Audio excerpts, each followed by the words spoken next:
आज हम खबर जमात के उन हमदर्दों से लेने जा रहे हैं जिन्हें लगता है कि मौलाना साद ने कुछ भी गलत नहीं किया। तो सवाल है कि फिर वो छिप क्यों रहा है। खबर उन लोगों से भी लेना जरूरी है जो ये कहते हैं कि हम देश से अजीब मोहब्बत करते हैं मगर अपनी माटी को भारत माता की जय कहकर सलाम नहीं कर सकते। बार बार क्यों भारत माता की जय के उद्घोष को मजहबी बंदिशों की कसौटी पर ही परखा जाएगा? क्या जानबूझकर मौलाना और मजहब के ठेकेदार भारत माता की जय पर अपना कुतर्क सुनाते हैं? इस्लामिक विद्वानों की क्या है इस पर राय? इसके साथ ही आपको दिखाएंगे जिस मौलाना साद ने कानून को कदम कदम पर चुनौती दी, जिसे न तो देश के कानून के सम्मान की चिंता है और न ही देश की, जब उस पर जांच बढ़ी तो कैसे उसकी जमात तिलमिला उठी। आपको साद के करीबी मुफ्ती महफूज कासमी का ही बयान दिखाएंगे। सबसे बड़ी बहस को आगे बढ़ाएंगे, उससे पहले देख लेते हैं आज क्या है कोरोना फैलाने वाले मौलाना की अपडेट। 41 दिन हो गए हैं कोरोना फैलाने वाला मौलाना, तबलीगी सोच वाली जमात का मौलाना अभी तक गायब है। मौलाना फरार।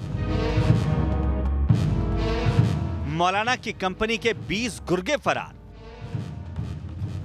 मौलाना के 2 करीबियों के घर क्राइम ब्रांच की छापेमारी। मौलाना की जमात कंपनी के 20 कारिंदों की तलाश।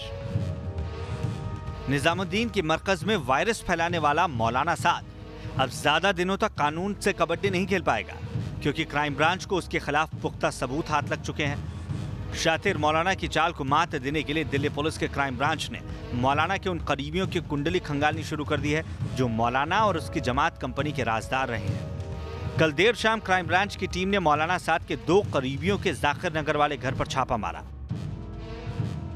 खबरों के मुताबिक क्राइम ब्रांच की टीम ने मौलाना के करीबियों से काफी देर तक पूछताछ की है। माना यह जा रहा है कि पूछताछ में क्राइम ब्रांच ने जमात के उन 20 कर्मचारियों के बारे में जानकारी जुटाई है जो कोरोना कांड के बाद FIR दर्ज होने के बाद से फरार है। पुलिस ने मौलाना साद के 2 करीबियों से पूछताछ की है। इस पूछताछ के केंद्र बिंदु में वो 20 लोग थे जिनके पास जिम्मा था कि जो लोग जमात में शामिल हो रहे हैं उनके आने जाने की व्यवस्था रखने का, उनका पूरा ब्यौरा रखने का। और इन्हीं सिलसिले में इन 20 लोगों के बारे में तहकीकात करने के लिए पुलिस ने दोनों करीबियों से काफी देर तक पूछताछ की है। बताया जा रहा है कि पुलिस से भागे फिर रहे ये वही 20 कर्मचारी हैं जो मौलाना की काली करतूतों के राजदार हैं। इसलिए क्राइम ब्रांच की कोशिश है कि जमात के काले कारनामों को उजागर करने और मौलाना साद की गिरबान तक पहुंचने से पहले छिपे हुए 20 कर्मचारियों की कुंडली खंगाल ली जाए। सूत्रों के मुताबिक मौलाना साद के 2 करीबियों से पूछताछ हुई जिसमें क्राइम ब्रांच को कई अहम सुराग हाथ लगे। आपको बता दें कि मौलाना साद के जमात वाले कारोबार को यही 20 लोग देखा करते थे। खासकर विदेश से आने वाले जमातियों के आने जाने का ब्यौरा मौलाना की 20 वाली कंपनी ही देखती थी। लेकिन क्राइम ब्रांच की ताजा छापेमारी से साफ है कि अब ना तो मौलाना बचेगा और ना ही उसकी 20 वाली कंपनी। तो कई सारे सवाल हैं। एक बार फिर मौलाना साद यानी कोरोना फैलाने वाले मौलाना की खबर लेंगे। मेरे साथ एक खास पैनल जुड़ा हुआ है और आज हमने इस पैनल में खास स्त्री शक्ति को आमंत्रित किया है। उस स्त्री शक्ति को आमंत्रित किया है जो इस देश को चलाती हैं और इस देश को आगे बढ़ाने में, दुनिया को आगे बढ़ाने में उनका ही योगदान सबसे अहम है।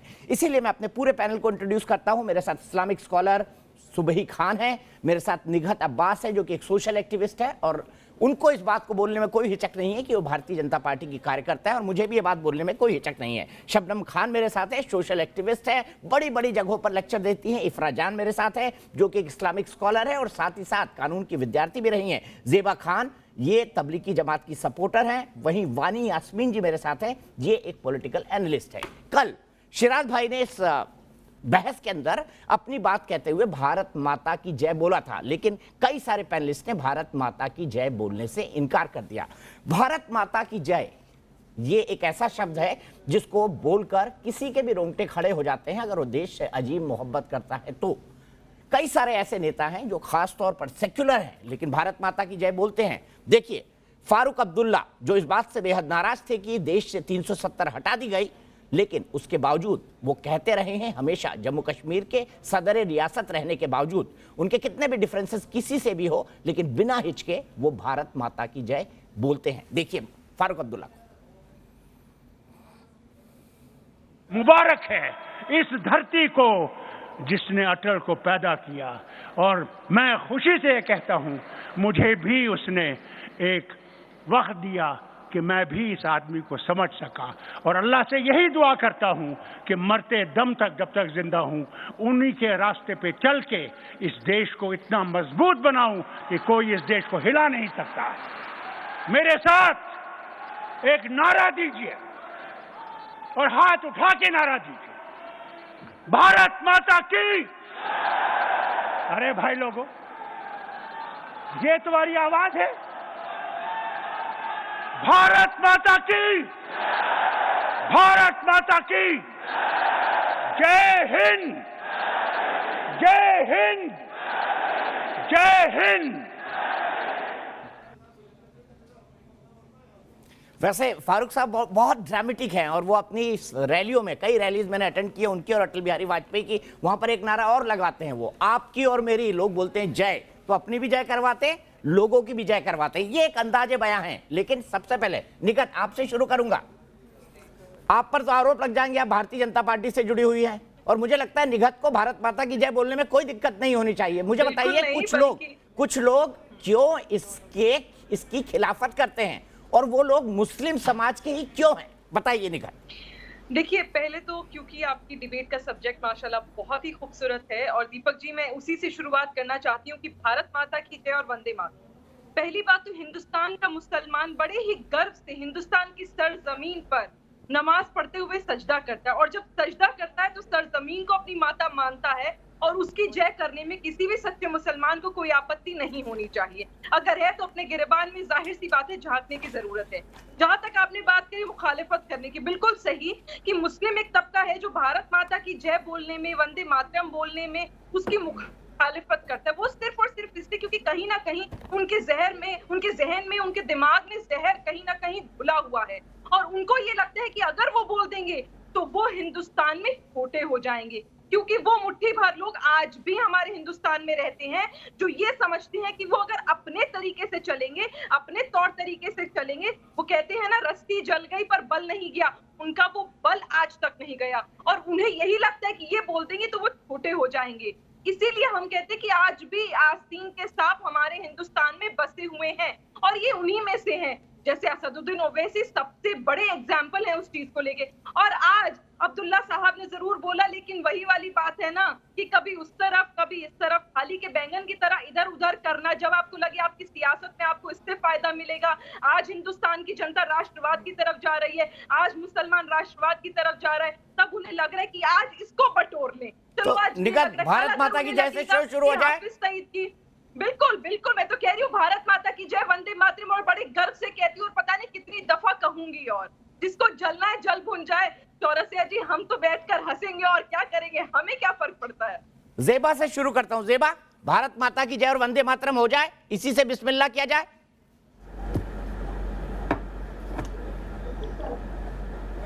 कुछ नहीं आ रही है। ज़ेबा, आपको मेरी आवाज आ रही है? ज़ेबा? हाँ जी दीपक जी, मैं आपको सुन सक रही हूँ। जी ज़ेबा, मैं ये कह रहा हूँ कि आज बिस्मिल्लाह डिबेट का हाँ, बोलिए भारत दीपक जी। माता की जय और वंदे मातरम से किया जाए। बिल्कुल, क्यों नहीं, एकदम शुरू कीजिए। लेकिन मेरा भी एक ये है दीपक जी कि आज डिबेट में मौलाना साहब का मुद्दा मत चलाइए। प्रवासी मजदूर जो मर रहे हैं, चलेगा, भूखे प्रवासी मजदूर पे बहस हो चुकी है, उनके दर्द को उठा के ज़ेबा, बात प्रवासी किया जाए। मजदूर पे बहस हो चुकी है, प्रवासी मजदूर पर बहस हो चुकी है। हुई है ना दीपक जी, मैं तो आज आई हूँ, मैंने तो आज तक नहीं सुना दीपक जी प्रवासी मजदूर के मुझसे। तो जब भी मैं आई हूँ मौलाना साहब के ही टॉपिक पे, तो मेरा ये कहना है कि मैं भी शुरू करती हूँ, लेकिन आपको भी आज प्रवासी मजदूर और देश की गरीब जनता जो इस महामारी में झेल रही है उसकी चर्चा की जाए।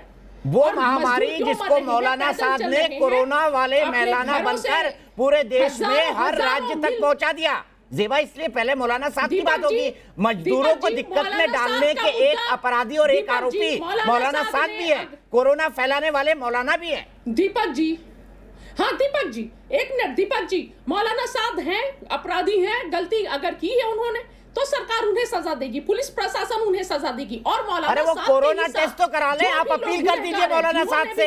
41 दिन हो गए हैं, उन्होंने कोरोना टेस्ट नहीं कराया, झूठ बोल बयान देते हैं कि मैं क्राइम ब्रांच के टच में हूँ। बिल्कुल, सभी को सजा होनी चाहिए। जो लॉकडाउन तोड़ा है और ये निर्देश आने के बाद जिन्होंने भीड़ इकट्ठा किया सभी को सजा मिले, जिसमें शिवराज सिंह चौहान है जो 23 तारीख को दल बल के साथ मुख्यमंत्री का शपथ ग्रहण समारोह कर रहे हैं। ताली और थाली जब बजी तो हजारों लोग रोड पर निकल गए और जिस दिन कैंडल जला था उस दिन पर आपको नहीं लगता मौलाना साद का अपराध एक संगठित अपराध था? मौलाना साद बड़े क्यों हैं? क्योंकि उनका अपराध एक संगठित अपराध था। पर ज़ेबा पहले आप भारत माता की जय तो बोल दीजिए, भारत माता की जय और वंदे मातरम बोल दीजिए पहले, तब बात करेंगे। दीपक जी बोलने तो दीजिए, ज़ेबा बोलने तो दीजिए। ज़ेबा सुनिए ना, कंपनी हमने कहा था बिस्मिल्लाह हम करेंगे भारत माता की जय और वंदे मातरम से, तो बोल दीजिए आप भारत माता की जय और वंदे मातरम। दीपक जी या आप भी असदुद्दीन ओवैसी के फॉलोअर है जो भारत माता की जय और वंदे मातरम नहीं कहता? बिल्कुल नहीं, मैं अपने देश की फॉलोअर हूँ। अच्छा मैं बोल दूंगी तो आप सारे बात बोलने देंगे ना? जिस मुद्दे पे बहस है उस पे जरूर बोलने दूंगा। पहले बताइए। बिल्कुल बोलने, तो लास्ट तक सुनेंगे, बिल्कुल बोल दूंगा। पर ये डिबेट वंदे मातरम कोई दिक्कत नहीं है। बहुत बढ़िया। मेरे ख्याल से पैनल को लाना चाहिए और ज़ेबा के लिए ताली बजानी चाहिए। अब मैं सबके मैं ज़ेबा के लिए तालियां बजाता हूँ। जी आप रुकिए जी, और मेरी बात का जवाब दीजिए। नमस्ते ट्रम्प। मुझे ये बताइए भारत माता की जय के बजाय हम क्यों नहीं हिंदुस्तान जिंदाबाद बोलेंगे? मैं आपके पास भी आ रहा हूँ, वाणी जी आ रहा हूँ आपके पास। एक मिनट आ रहा हूँ। दीपक जी पहले मुझे बताइए, नमस्ते ट्रम्प जो हुआ था प्रोग्राम उसकी बात क्यों नहीं होती है? आज अहमदाबाद गुजरात स्थित है, हालत बद से बदतर है। 58,000 करोड़। आपको पता है जमालपुर वो एरिया जो सबसे ज्यादा इन्फेक्टेड है, किसके कारण इन्फेक्टेड हुआ? ज़ेबा क्यों नहीं माफ किए जा रहे हैं? ज़ेबा आपको पता है क्यों मर रही है? अहमदाबाद का सबसे बड़ा हॉटस्पॉट कौन सा है? ज़ेबा आपको पता है अहमदाबाद का सबसे बड़ा हॉटस्पॉट कौन सा है? जमालपुर में ज्यादातर परिवारों में तबलीगी जमात से लोग आए थे और उन्होंने बताया नहीं और संक्रमण फैलाया। क्या ये फैक्ट नहीं है? लेकिन इन सारे प्रॉब्लम्स को दीपक जी सारे वहां पर भी तबलीगी जमात आपके कोरोना फैलाने वाले मौलाना का रोल था। वहां भी कोरोना फैलाने वाले मौलाना का रोल था। पॉलिटिकल पार्टी को फायदा हो सकती है दीपक जी, पॉलिटिकल पार्टीज को फायदा हो सकती है मुस्लिम एंगल से, लेकिन देश के गरीब जनता को नहीं होगी। दीपक जी ये समझना होगा। देश की गरीब जनता के लिए मैं 23 घंटे बोलता हूँ। देश की गरीब जनता के लिए ज़ेबा खान हम 23 घंटे बोलते हैं, लेकिन उस मौलाना साथ कोरोना फैलाने वाले मौलाना के खिलाफ कैंपेन चलाएंगे जो इस देश के कानून का सम्मान नहीं करता। मैं सीधे चलता हूँ शबनम के पास। शबनम दीपक जी, शबनम भगवान ने आपको इतनी सलाहियत दी है कि आप यहाँ से गरीबों के लिए कुछ कर सके, उनके लिए दुआ लीजिए, उनकी यहाँ से आवाज उठाइए। दीपक जी इनसे ये पूछिए, इनके घर का बच्चा चोर होगा, इनके घर का बच्चा चोरी करने जाता होगा तो ये उसे सुधारेंगी या पड़ोसी के बच्चे को सुधारने जाएंगी? ये पड़ोसी की सुधारने की बात करिए शबनम। अरे आप पहले अपने घर में देखेंगी ना क्या क्या गलती है। अरे पड़ोसियों को छोड़ दीजिए बहन जी, अपने घर को देखिए, कोरोना वाले मुल्ला साद को देखिए, क्या बुराई है अगर उसके खिलाफ मुहिम चली हुई है। और मुझे लगता है आपने सड़क पे कभी काम नहीं किया है, आपको काम करना चाहिए सड़क पे। आप दीपक चौरसिया से ही सारे काम करवाएंगी कि इस पर डिबेट करोगे तब मैं बैठूंगी। अच्छा मौलाना साहब इतने भूखे नंगों के लिए क्या? अरे मौलाना साहब ने 2000 करोड़ रुपए इकट्ठे कर लिए ज़ेबा। कोरोना फैलाने वाले मौलाना ने 2000 करोड़ रुपए इकट्ठे कर लिए। कितने भूखे नंगों को खाना खिलाया उन्होंने? 41 दिन में कितने भूखे नंगों को खाना खिलाया मौलाना साहब ने? मुझे कह रही है जवाब दीजिए। सरकारी भारत माता की जय बोलिए। जो भी कोई क्राइम करता है उसको देश के भारत कानून के माता हिसाब की से जय, सजा मिले। वंदे मातरम। सिर्फ मौलाना साहब ज़ेबा इनके साथ आप भी बोल दीजिए ना। ज़ेबा आप जो इतनी वकालत कर रही है मौलाना साहब की, है मुझे ये बताइए मौलाना साहब ने कितने गरीब मजदूरों और हमारे किसान, हमारे मजदूर जो इतने मजबूर है उनके लिए। अच्छा ये बताइए इतनी बड़ी जमात है ना आपकी जान निकल रही थी। अरे बोल दीजिए ना, फिर से बोलने को कह रही हूँ उनके साथ। शबनम के साथ भारत माता की जय बोल दीजिए। शबनम के साथ भारत माता की जय बोल दीजिए। मैं किसी को भारत माता की जय है ना, जरूरत पड़े तो फिर से बोल दीजिए। पर किसी को सर्टिफिकेट किसी से मुझे नहीं चाहिए। ज़ेबा फिर से बोल दीजिए भारत माता की जय। किसी से सर्टिफिकेट नहीं चाहिए। आप पहले मुझे बताइए कि नमस्ते ट्रम्प जो मार रहे हैं ना वो भी अपने आप को देशभक्ति बताता है। सीज जो पत्थर मारता है ना, वो भी कहता है मैं देशभक्त हूँ। अधिकारियों की ट्रैवल हिस्ट्री छिपाई, उससे कोरोना बढ़ा के नहीं उन सबसे बड़ा अपराध मौलाना साहब का है। मैं सीधे चलता हूँ वाणी यास्मीन जी के पास। वाणी यास्मीन जी, क्या आपको मौलाना साहब का अपराध क्षम्य लगता है कि उनको माफ कर दिया जाए? और ये कह रही है गरीब मजदूर मजलूम, जमात ने कितने गरीब मजदूर मजलूमों को खाना खिलाया? एक बात ये बताइए, पहले मुझे ये बताइए, क्या कोरोना कोविड-19 का कोई रिलीजन है या नहीं है? मुझे ये बताइए। मुनव्वर राणा ने लिखा है, लोगों ने वेनॉम फैलाया है कि कोविड-19 का रिलीजन है।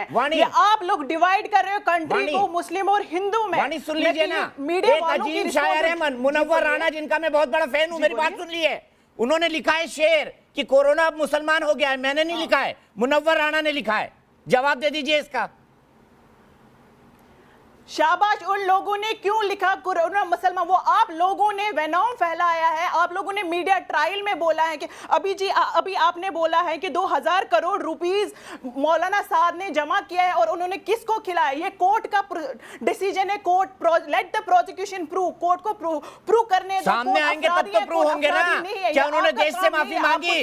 क्या वो क्राइम ब्रांच के सामने गए? क्या उन्होंने अपनी कोरोना जांच कराई? इसको डिवाइड कर रहे हो। क्या उन्होंने कोरोना जांच कराई? क्या वो क्राइम ब्रांच के पास गए? क्या उन्होंने सवालों के जवाब दिए? बताइए, क्यों नहीं दिए? क्यों नहीं दिए? जमात वाले क्यों नहीं दिए? प्लाज्मा दे रहे हैं, फिर आप मना करिए ना, प्लाज्मा लेने से मना करिए। प्लाज्मा से मुंबई में एक आदमी मर गया madam, I am not getting, मर गया मुंबई के अंदर, और सरकार को ये कहना पड़ा किसने प्लाज्मा। आप लोग ये मीडिया वालों का वेनॉम, कितना टेस्ट ले रहे हो मुसलमान के लिए? मस्जिदें भी बंद है, सब कुछ बंद। आपकी चैनल कहां पे बैठी है? फिर भी 90% इलाकों में दारू लेने जो पत्थर बरसे हैं, मस्जिद में लोग गए हैं, वो कौन थे? लाइन लगे, क्या उनसे कोरोना फैलने का खतरा नहीं है? सिर्फ मौलाना साद से लेने खतरा है? अरे मौलाना साद तो फैला के भाग गए। खतरा है? वाणी जी, मौलाना साद तो फैला के भाग गए। कहां भाग गए? कोरोना फैलाने वाले मौलाना, हमारा जवाब दीजिए। 30 जनवरी को आया था, हमारे पीएम साहब कहां पे थे? हमारे श्री नरेंद्र मोदी जी कहां पे थे? तो अच्छा चलिए, हमने बहस कर ली। चलिए वाणी जी, भारत माता की जय भी बोल दीजिए ना, वंदे मातरम भी बोल दीजिए आज। Why not हिंदुस्तान जिंदाबाद? वो बोल दीजिए, हिंदुस्तान जिंदाबाद, भारत माता की जय, वंदे मातरम, सब बोल दीजिए, जिंदाबाद, सब बोल दीजिए ना, एक साथ बोल दीजिए। हिंदुस्तान जिंदाबाद, भारत माता की जय, वंदे मातरम। सिर्फ आप एक ही चीज पे क्यों लटके हुए? अरे इसको बोलने में प्रॉब्लम क्या है आपको? क्या भारत के साथ प्यार कंडीशनल होगा? बताइए, क्या आपका भारत के साथ, क्या आप अपने देश से कंडीशनल मोहब्बत करती है? शर्तों के साथ मोहब्बत करेंगी आप अपने देश के साथ कि मैं ये बोलूंगी, ये नहीं बोलेंगी? हिंदुस्तान जिंदाबाद, जब मैं यहाँ से बोल रही हूँ, मैं हिंदुस्तान जिंदाबाद बोल रही, तो भारत माता की जय बोलने में दिक्कत क्या है? चलिए, माँ हिंदू शब्द है, मुस्लिम शब्द लगा लीजिए। जिंदाबाद, भारत अम्मी जिंदाबाद बोल दीजिए। फिर से डिवाइड भारत अम्मी जिंदाबाद बोल दीजिए। फिर से वेनॉम फैला रहे हो, फिर से वेनॉम फैला रहे हो। एक साइड से एक कभी मौलाना साद ले रहे हो। मुझे एक बात बताइए, जब 30 उसके बाद आप लोगों ने ट्रंप विजिट करवाया इंडिया में, फिर उस टाइम आप लोगों को प्रॉब्लम नहीं थी कि कोरोना फैलने का? ठीक है ज़ेबा, आपने अपनी बात पूरी की, मैं सीधे सुबह के पास चलता हूं। हूँ। ज़ेबा हिंदुस्तान जिंदाबाद सुबह क्यों बोलना चाहती है? इनको भारत माता की जय बोलने से दिक्कत क्या है? सुबह प्लीज बताइए। अभी जो लिकर शॉप्स में इतनी भीड़ लगी हुई, क्या उनसे खतरा नहीं है? उनसे खतरा नहीं है? सबसे बड़ा खतरा मौलाना साहब ने पैदा किया है। वाणी, सबसे बड़ा खतरा मौलाना साहब ने पैदा किया इस देश के लिए। पूरे देश में कोरोना फैला दिया, कुछ राज्यों तक ही सीमित रहता। सुबह प्लीज अपनी बात कहिए। वाणी को ऑडियो डाउन प्लीज। वाणी अपने अपना टाइम पूरा कर लिया। सुबह वाणी जी, देखिए, मुझे लगता है कि अब हम ऐसी स्थिति पे खड़े हैं कि हम ये अलगाववाद महसूस करने के बजाय एकजुट होकर भारतीयों की तरह सोचें। Why not हिंदुस्तान जिंदाबाद? आपका ये सवाल ही बता रहा है कि आप भारत माता की जय या वंदे मातरम को किसी एक स्पेसिफिक पार्टी या संगठन या विचारधारा से जोड़ के देख रही हैं। अरे हमारा नॉर्मल कंट्रीज की तरह कॉन्सेप्ट नहीं है देश का। हमारे जो रिलेशनशिप मानी जाती है, मैंने पहले भी बोला था, कंट्री और वाणी को फ्रेम में लाइए मेरे साथ प्लीज। पुत्री वाली मानी जाती है। भारत माता की जय आपको फक्र से बोलना चाहिए, irrespective of whatever political party you support. आप किसी भी पार्टी को सपोर्ट करती हो, अपने दिमाग से अलगाववाद हटा लीजिए कि हिंदुस्तान जिंदाबाद अलग चीज है और भारत माता की जय और वंदे मातरम अलग चीज है। कुछ अलग नहीं है, सब एक है। आपसे जो बार बार बुलवाने के लिए कहा जाता है, वो आपके दिमाग से वो अलगाववाद हटाने के लिए ही कहलवाया तो आप हिंदुस्तान जिंदाबाद क्यों नहीं बोल रहे हो? आपकी जिद खत्म करवाने के लिए कहा जाता है। दूसरी बात, आपने कहा कोरोना को ही धर्म से मत जोड़िए। कोरोना को धर्म से नहीं जोड़ रहे हैं, लेकिन जानबूझ के एक जानलेवा बीमारी को बांटना, फैलाना, मौत बांटना देश में एक स्पेसिफिक कम्युनिटी के एक रहबर के द्वारा, जिसको उस कम्युनिटी के लोग एक आइडियल की तरह देखते हैं। एक मौलाना शाद को उनकी गलती का एहसास दिलाने के लिए डिबेट हो रही है। इस्लाम को गलत नहीं बोला जा रहा है, मुसलमान को गलत नहीं बोला जा रहा है। एक बात ये बोला जा रहा है कि अगर कोई सरपरस्त, कोई मौलाना गलत है तो रैशनल मुसलमान उनको आके कंडेम क्यों नहीं करते हैं? अगर हम किसी मौलाना को गलत बोल रहे हैं तो आप मैम मुझे एक बात, अगर आप हिंदू मुस्लिम इसको नहीं करना चाहते हैं फिर क्या कर रहे हैं? तो आप क्रेडिट पूरी मुस्लिम कम्युनिटी को देना चाहती हैं, और अगर कोई गलत करे तो उससे आप कहते हैं कि नहीं, मैडम मुझे एक बात बताइए, तो ये डुअल स्टैंडर्ड्स आपके मुझे समझ ठीक है, वाणी जवाब दीजिए। सुबह वाणी जवाब देगी, 30 सेकंड वाणी। मौलाना शाद को मुझे और अंत में बोल दीजिएगा भारत माता की जय, वंदे मातरम। जवाब के अंत में बोल दीजिएगा भारत माता की जय, वंदे मातरम। जिंदाबाद तो बोल रही हूँ मैं, यहीं से तो हिंदुस्तान जिंदाबाद। क्या वो हमारी कंट्री ने, ये हमारी नहीं, भारत माता की जय और वंदे मातरम बोलने में दिक्कत क्या है? रिलीजन, आप इसको रिलीजन दे रहे हो।